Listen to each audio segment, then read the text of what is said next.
Hi guys, Dr. Moses here. So I'm going to be talking about sunscreen today. I've been getting asked a lot of questions about what type of sunscreen kids should use. I'm not going to give any brands specifically, but I'll tell you what to look for in a sunscreen that's safe and healthy for your child. So number one, before I talk about sunscreen, why do we need sunscreen? The UVA and UVB rays that come from the sun are very harmful to the skin. It can damage the DNA of the skin cells and lead to problems like skin cancer. It can also cause sunburns, which are no fun, and it can also cause you to wrinkle a lot sooner than you would like. But skin cancer is definitely something no one wants to have. Now, another thing we need to understand is sunscreen is for everyone 6 months and over. Obviously, if you have any allergies to the chemicals in the sunscreen, you want to avoid it and find one that's safe for you. But in terms of just the purpose of sunscreen and protecting our skin from the harmful rays of the sun, every person 6 months or older should have sunscreen applied on their bodies before going out into the sun. Now, what do we need to look for in a sunscreen? Number one, there are two kinds. There's the chemical-based ones and the mineral or physical sunscreen. So chemical and mineral. The chemical ones, you'll see ingredients like oxybenzone, something benzone, octitronate, a bunch of weird chemicals that are difficult to pronounce. So the way these chemical sunscreens work is when you apply it to the skin, it absorbs the harmful rays of the sun, turns it into heat, and then kicks it off the body. So it protects your skin from being damaged by these rays. Now the mineral ones, you'll see things like titanium dioxide or zinc oxide on it. Those guys sit on the skin, they give it that little whitish coating on the skin. And the way it works essentially deflects the UVA and UVB rays from the sun. Those harmful rays from the sun, it essentially acts like a barrier and just deflects it. So one absorbs, turns to heat and kicks it off, and the other one just prevents it from even coming in. Now, what I advise in terms of sunscreen, what you should use, I personally prefer the mineral-based ones. If I can't pronounce the chemicals in something, I don't give it to my kids. I don't like chemicals. There was a study done that showed that when the chemical sunscreens are applied, some of it actually gets into the bloodstream. Now, the study showed that in some cases, that stuff was still found in the bloodstream 2-3 weeks even later. Some studies that were done that some of these chemicals have been linked to a reduction of testosterone in boys. It's been shown to cause some sort of preterm labor in pregnant women. Now, the studies are very small. In some studies, they say has been inconclusive. But the bottom line is nothing good has come from any of these studies. Now, all of these chemical sunscreens are still on the shelf. They're still considered safe because the study hasn't really proven anything significant. I personally will stay away from it. The chemicals in there that may be potentially linked to certain problems, no thank you. If it's going into my kid's bloodstream, no thank you. So for that reason, I would only advise you to get the mineral-based sunscreen for your children, those that say zinc oxide or titanium dioxide on it.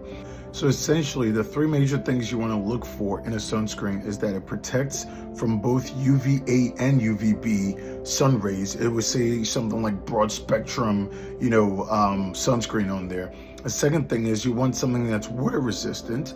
And the third thing is the SPF. You see that SPF stands for sun protection factor. You want one that's 30 or higher, so SPF 30 or higher. And you don't necessarily need to get one that's SPF 90 or 100 or whatever the case may be.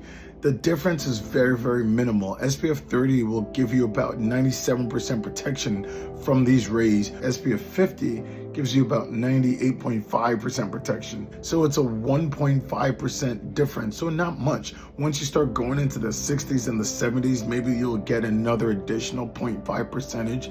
But the bottom line is SPF 30 or higher is considered adequate for protection. So another difference between the chemical sunscreen and the mineral ones, the chemical ones, you have to apply it about 20-25 minutes before going outside because it takes a little bit before it sets up shop and starts protecting you from the harmful rays of the sun. However, the mineral-based ones with the zinc oxide and titanium dioxide, those you can apply it and you can go out into the sun. It starts protecting you right away. Now, when you apply sunscreen, you want to make sure you don't forget the hands, you don't forget your scalp. I've been sunburned on my scalp before, so don't forget to apply sunscreen on your scalp if you have no hair, behind the ears, on the neck, behind the neck. For those who wear bathing suits, you always want to apply it under the strap. So move the strap, apply it on there, and put the strap back on. Because when you're swimming, the strap moves, and you can get sunburn in that area where the strap was if you don't apply it beforehand. So you want to make sure you apply it all over. Number 2, avoid spray sunscreen. Avoid it. Those spray sunscreens are not that effective. And number 2, inevitably, half of those things are going into the air. You're protecting the air more than you're protecting your skin when you start spraying it all over. So it is better to use the lotion-based one so you're not missing a spot. And the other thing is, it's been shown that you can actually inhale some of these things when you spray it, and you can be putting things that shouldn't be going in your skin into your lungs, and that can potentially cause long-term damage. So try to avoid using any kind of sunscreen spray. They have the stick ones as well. Those are okay for the face, you know, in those gentle spots, your cheeks, your eyelids, all of those areas you can use the stick one for. They have gel ones as well. Some people prefer to use the gel sunscreen for the scalp, just so their scalp is not looking whitish. But the bottom line basically is try to get sunscreen that you can easily apply on your skin. And also we have to make sure that we don't forget the lips. You can get sunburn on your lips, you can get skin cancer of your lips. So let's try to make sure we don't forget to apply lip balm with also SPF factor of 15 or 30 on the lips. And for those who like to lick their lips all the time, you have to make sure that you reapply the lip balm with the SPF 15 or 30 to your lips often. Also, in terms of reapplication, you always want to put the sunscreen at least every couple of hours if you're out there for a long period of time. If you're going to be swimming, if you're going to be running and sweating a lot, you may need to apply the sunscreen more often. Now, if you're on the beach and you're going to be under the big old umbrella for a while, you still have to apply sunscreen. The reason is, when the sun is shining, those rays hit the sand, and the sand actually reflects the rays. And so you're under the umbrella, the rays are hitting the sand, and they're hitting you while you're under the umbrella. So even though you're going to be in a shaded area outdoors, you should still apply sunscreen. Also, if it's cloudy out, you still have to apply sunscreen, because the clouds do not stop the UVA and UVB rays from penetrating. So even though you don't see the sun, but it's out there because it's cloudy, please still apply sunscreen. Very important. Now, for my babies that are 6 months and under, keep them out of the sun entirely, right? The UVA and UVB rays are a lot stronger between 10 a.m. and 4 p.m. So try to avoid taking your little babies out during that time. For the babies, make sure they're dressed in long sleeve clothing, the wide brim hats, and just try to avoid exposing them to the sun entirely. Because with those babies, the sun can be very, very damaging. So overall, sunscreen is very important as the weather is getting hotter, the sun is out a little bit longer. If we're gonna be out there, please make sure you are ensuring that your kids have sunscreen all over their body.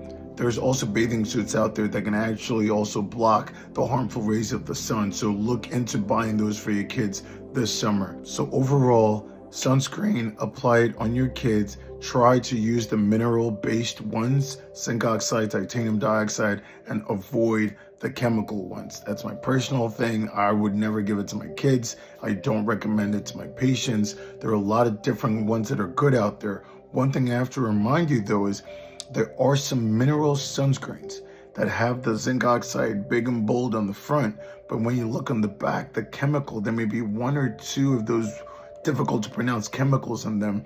Those sunscreens I would also avoid, because they're using the chemicals to essentially boost the SPF factor of the sunscreen, which again, I do not agree with. So make sure your sunscreen is free of all those chemicals, and it's really just the titanium dioxide or zinc oxide that's on there that help deflect the harmful rays of the sun. Thanks for listening. That's all for now. Until next time, stay blessed.